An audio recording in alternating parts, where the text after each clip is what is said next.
Have you ever walked out of an interview thinking, I nailed it, but then you never hear from the company again? Or maybe you've left an interview and then you were convinced that you blew it, but a few days later received the job offer. The truth is, most candidates completely misread interviews. They judge their success by the smiles that happen in their interview, or the firm handshakes, or the friendly conversations, or even whether the interviewer seemed excited. But after interviewing many candidates through my career, from nurses and managers to executives and CEOs, I can tell you those aren't the signals that I paid attention to. So today in this video, I'm going to share 5 signs that told me as a hiring leader I wanted to hire someone. And I'll also explain the false signals that candidates often misunderstand. So let's get started. Point number 1, the interview lasts longer than planned. One of the strongest indicators that an interview is going well is when the interview naturally extends beyond the scheduled time. Now notice I said naturally, because hiring managers are busy. Their calendars are full. If they've already decided you're not a fit, they're actually going to usually look for an opportunity to wrap things up professionally. But when they become genuinely interested, something starts to change. Instead of ending the interview, they begin to explore. They ask follow-up questions. They dig deeper into your experiences and they become curious. I've had interviews scheduled for 30 minutes that lasted nearly an hour because I wanted to know more about the candidate. Not because I was just being polite, but because I was trying to imagine them on my team. But here's the caution. A long interview doesn't automatically mean success. Sometimes interviewers simply like to talk. Sometimes they're running behind schedule. The important question isn't how long did it last, it's what happened during the extra time. Were they learning more about you or simply talking more about themselves? Curiosity is often a stronger signal than the clock. Point number 2, they begin selling the opportunity to you. Every interview begins with one basic question: why should we hire you? But something interesting happens when a hiring manager becomes interested. The conversation begins to shift. Instead of evaluating you, they're helping you evaluate them. They begin talking about the culture, or talking about the leadership team or career opportunities, the mission of the organization, the people. Maybe they say, I think you'd really enjoy this team, or this role would give you the opportunity to, and then they finish. That's not actually accidental. When I found a candidate that I wanted them to become excited about joining us, joining my team, because I also knew they might have other opportunities. One thing to watch for is whether they personalize the conversation. Instead of giving a rehearsed company speech, they're actually connecting the opportunity to your goals. And when that happens, that's a much stronger sign. When the interview changes from why should we hire you to here's why you'll love working here, something important may be happening. Point number 3, they give you specific next steps. One lesson that I have learned as a leader is specific people communicate specifically. If an interviewer says, we'll let you know, that's just being polite. But it really doesn't tell you a lot. So listen for the specifics. Maybe they say, our next interview will be with the vice president. You'll hear from Sarah by Thursday. Are you available next Tuesday? Those statements actually require planning. And planning usually means there's genuine interest.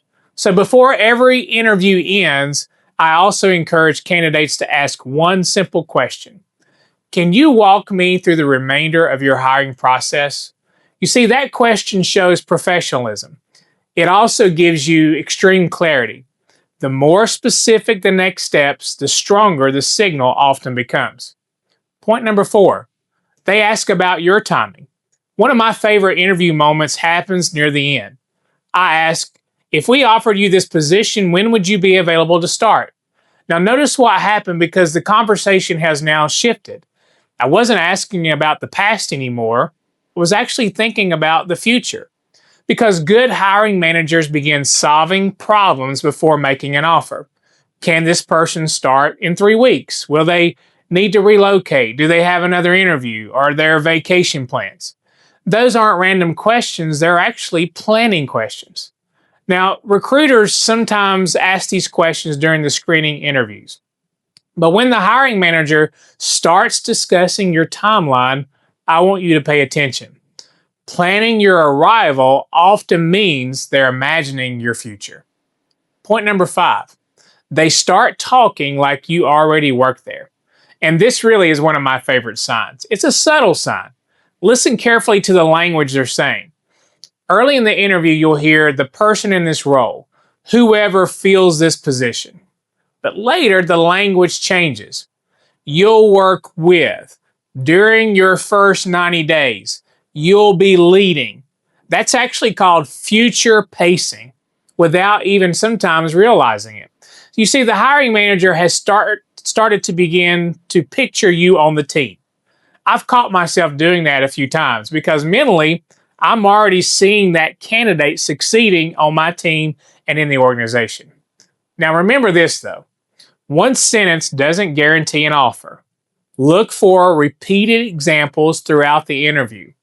When the interviewer begins talking about your future instead of another candidate's future, that's actually one of the strongest signals you can receive.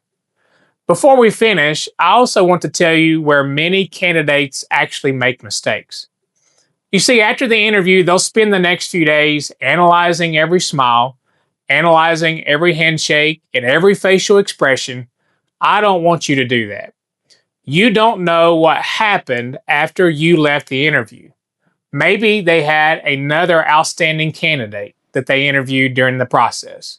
Maybe the budget changed. Maybe the position was placed on hold.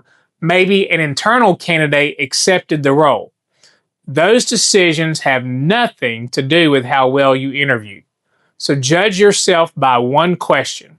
And that question is this: did I represent myself with professionalism, confidence, preparation, and integrity? That's the part you control. You know, one of the greatest candidates I've ever interviewed wasn't the most polished. They weren't the smartest in the room. They weren't the most experienced, but they were genuine. They were prepared. They were curious, and they were honest about what they knew. And one of the things that struck me was they were humble about what they still needed to learn. That's the kind of person I wanted on my team, and still do. You see, merciful leadership, which is I'm a big proponent of, isn't about pretending to have all the answers. It's about having the character to keep learning. Because skills can be developed, character is much harder to teach. If you're preparing for interviews, remember this: don't chase perfection. Prepare very well, listen carefully, and be authentic.